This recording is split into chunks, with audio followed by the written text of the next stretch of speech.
Assalamualaikum warahmatullahi wabarakatuh. Selamat pagi, siang, sore, atau malam, sesuai dengan waktu Anda pada saat menyaksikan tayangan ini. Kali ini kita akan membahas tentang anggaran pengadaan barang atau jasa yang merupakan salah satu bagian dari perencanaan pengadaan. Satu kalimat ini merupakan satu permasalahan yang sering terjadi di lapangan. Bahkan keluhannya selalu sama. Setelah uangnya ada, mau pengadaan, baru ngeluh. Pak, uangnya kurang. Kami butuh ini tidak dianggarkan. Honor belum ada. Ini semua terjadi karena anggaran pengadaan barang atau jasa ini tidak dipersiapkan sejak awal. Kita ingat lagi materi yang lalu, bahwa yang disebut dengan perencanaan pengadaan bukan ditetapkan setelah adanya anggaran.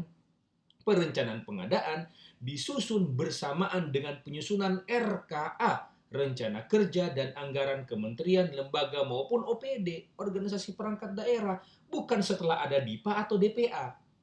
Nah, apa saja yang termasuk dalam anggaran pengadaan? Secara garis besar, anggaran pengadaan barang atau jasa terdiri atas biaya barang atau jasa yang dibutuhkan dan biaya pendukung. Nah, biaya barang atau jasa yang dibutuhkan ini sesuai dengan spesifikasi teknis atau kerangka acuan kerja atau KAK. Ingat lagi materi yang lalu. Spek teknis digunakan untuk barang, pekerjaan konstruksi jasa lainnya. Kalau konsultan menggunakan istilah KAK, kerangka acuan kerja. Jadi jangan ada KAK untuk pekerjaan konstruksi. Ya, ini salah kaprah nih.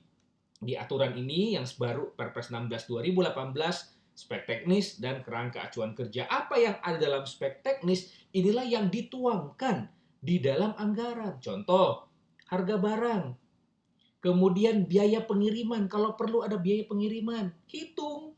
Suku cadang dan purna jual, barang yang tidak ada garansi dengan barang yang bergaransi pasti beda. Jangan mengatakan, Pak, harganya lebih mahal, Pak. Ini kan berarti rugi. Ingat lagi materi yang lalu. Ingat value for money. Bukan barang termurah. Bukan barang murah, tapi murahan. Tapi barang yang bermanfaat, yang umurnya panjang. Ini akan jauh lebih hemat. Biaya personil. Nah, ini penting lagi. Butuh orang untuk mengerjakan. Jangan sampai minta saya butuh tenaga ahli 10, uangnya tidak ada. Terus di mana? Sering utamanya di pekerjaan konstruksi seperti itu. Minta SKA 10, SKT 15 dengan alasan ini tujuannya demi barang yang bagus, konstruksi yang bagus. Pertanyaan saya sederhana, dianggarkan nggak? Kalau tidak dianggarkan ngapain minta? Nanti yang terjadi hanyalah pengadaan kertas. Kertas bertuliskan SKA, kertas bertuliskan SKT yang fokus hanya untuk menggugurkan. Bukan benar-benar mendukung pelaksanaan di lapangan. Kalau minta personil 15, anggarkan biaya personil untuk 15-15-nya. Biaya non personil ini untuk konsultan. Ya Pak, kita butuh tenaga ahli yang seperti ini. Dia harus melaksanakan survei. Lah kalau survei dianggarkan tidak surveinya. Kalau dia lewat udara, tiket pesawatnya. Lewat darat, tiket kereta api atau tiket angkutan umum. Atau biaya sewa kendaraan. Biaya material atau bahan untuk konstruksi misalnya. Pak, kita butuh beton yang terbaik. K375. Lah anggarannya ada nggak? Sejak awal, biaya peralatan, saya butuh 10 eskavator, saya butuh 15 dump truck, duitnya ada tidak? Biaya pemasangan dan sebagainya, ini semua biaya sewa. Kalau dibutuhkan penyewaan, ini adalah biaya barang atau jasa yang dibutuhkan. Kembali lagi, disesuaikan dengan spesifikasi teknis atau kerangka acuan kerja yang telah disusun sebelumnya. Nah, selain biaya barang atau jasa yang dibutuhkan, ada juga yang namanya biaya pendukung. Biaya pendukung ini dapat meliputi namun tidak terbatas pada contoh biaya pelatihan, pengadaan software, ya, pembuatan software. Kemudian setelah ada biaya pelatihannya tidak? Jangan sampai softwarenya ada cuma ditaruh di depan meja kita, ini Pak softwarenya loh. Pelatihannya gimana ya Bapak? Latih sendiri, kan nggak ada anggarannya. Baca how to-nya. Apalagi orang Indonesia paling malas baca help, paling malas baca how to, buku manual. Yang ada adalah uji coba. Bahkan kadang-kadang ada dua pilihan di depannya. Ada tulisan, do you want to format your computer? Yes or no? Yes. Hilang semua data. Nah, anggarkan nih biaya pelatihan, biaya instalasi dan testing.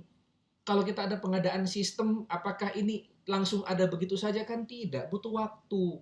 Waktu ini dibayar, butuh keahlian, lain bayar orangnya, lain bayar biaya instalasi dan testingnya kalau dibutuhkan. Juga ada biaya administrasi. Apa itu biaya administrasi? Biaya administrasi itu dapat meliputi namun tidak terbatas pada contoh biaya pengumuman. Pak, kalau dilaksanakan di LPSE ini peminatnya kira-kira kurang. Kenapa? Ini tender internasional.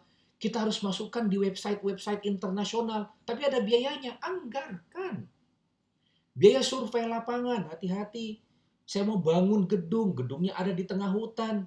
Lah, daripada sekedar menghayal, bikin gambar, bikin desain itu harus survei kondisi.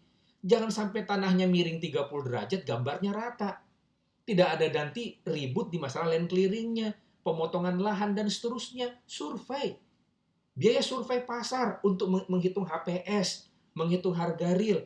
Pak, ini barangnya harus kita lihat benar ini. Ya sudah, anggarkan. Dan jangan lupa, ini yang terpenting. Apa itu? Honor. Kita mengatakan harus ada PPK, harus ada PPHP, PJPHP, honornya ada tidak? Anggarkan. Harus ada tenaga ahli, honornya. Penggandaan dokumen. Pak, ini harus ada kopi kontrak, dianggarkan tidak? Ini disebut dengan biaya administrasi. Ya, nah, jangan lupa biaya administrasi dialokasikan di tahun anggaran berjalan untuk pekerjaan yang dilaksanakan tahun anggaran berikutnya.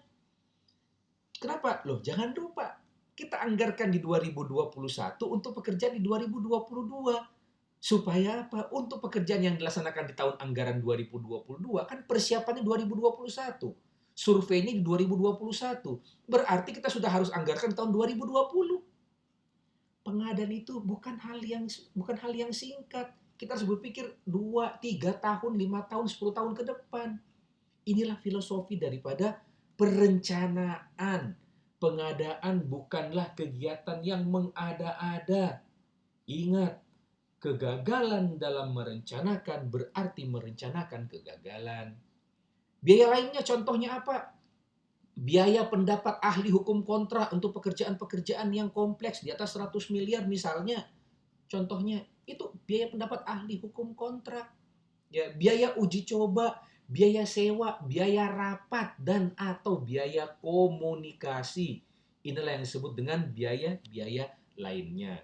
Jadi kembali lagi, supaya kita tidak ribut dan sibuk setelah ada anggaran, pikirkan anggaran ini sejak awal. Terima kasih. Wabillahi taufiq wal hidayah. Wassalamualaikum warahmatullahi wabarakatuh. Salam pengadaan.